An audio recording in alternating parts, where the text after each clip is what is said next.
എല്ലാവർക്കും ജെറിക്സ് മീഡിയയിലേക്ക് സ്വാഗതം.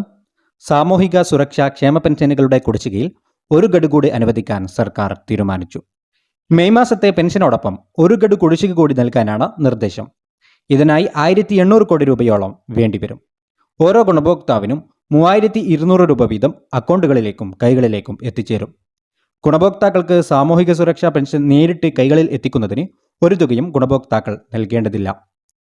പെൻഷൻ വിതരണത്തിനായി സഹകരണ സംഘങ്ങൾക്ക് ഓരോ ഗുണഭോക്താവിനും 30 രൂപ ഇൻസെന്റീവായി സർക്കാർ അനുവദിക്കുന്നുണ്ട്. അതിനാൽ വിതരണക്കാർക്ക് ഗുണഭോക്താക്കൾ അധികമായി യാതൊരു തുകയും നൽകേണ്ടതില്ലെന്ന് തദ്ദേശ സ്വയംഭരണ വകുപ്പ് അറിയിച്ചു.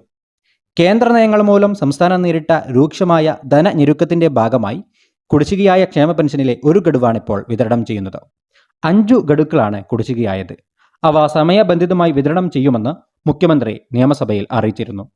അതിൽ 2 ഗഡു കഴിഞ്ഞ സാമ്പത്തിക വർഷം തന്നെ വിതരണം ചെയ്തു. ബാക്കി 3 ഗഡുക്കൾ ഈ സാമ്പത്തിക വർഷം നൽകാനാണ് നിശ്ചയിച്ചിട്ടുള്ളത്. അതിൽ ഒരു ഗഡുവാണ് ഇപ്പോൾ അനുവദിച്ചിരിക്കുന്നത്. 62 ലക്ഷത്തോളം പേർക്കാണ് ക്ഷേമ പെൻഷൻ ലഭിക്കുന്നത്. കഴിഞ്ഞ വർഷം മാർച്ച് മാസം മുതൽ അതത് മാസത്തെ പെൻഷൻ വിതരണം ഉറപ്പാക്കിയിട്ടുണ്ട്. മറ്റുറപ്പ് തദ്ദേശ സ്വയംഭരണ സ്ഥാപനങ്ങൾക്ക് 1396 കോടി രൂപ അനുവദിച്ചു. സംസ്ഥാനത്തെ ത്രിതല പഞ്ചായത്തുകൾക്കും നഗരസഭകൾക്കുമായി 1396 കോടി രൂപ അനുവദിച്ചതായി ധനമന്ത്രി കെ.എൻ. ബാലഗോപാൽ അറിയിച്ചു. തദ്ദേശ സ്ഥാപനങ്ങളുടെ ചുമതലയിലുള്ള റോഡുകൾ ഉൾപ്പെടെയുള്ള ആസ്തികളുടെ പരിപാലനത്തിന് കൂടിയാണ് തുക വിനിയോഗിക്കുക. ഈ മാസം ആദ്യം 2228 കോടി രൂപ തദ്ദേശ സ്വയംഭരണ സ്ഥാപനങ്ങൾക്കായി അനുവദിച്ചിരുന്നു.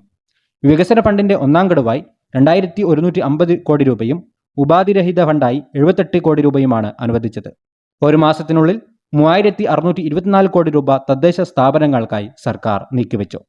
തദ്ദേശ സ്വയംഭരണ സ്ഥാപനങ്ങളുടെ ഈ സാമ്പത്തിക വർഷത്തെ പ്രധാന പദ്ധതി പ്രവർത്തനങ്ങളിലേക്ക് കടക്കാൻ ഇത് സഹായകരമാകും.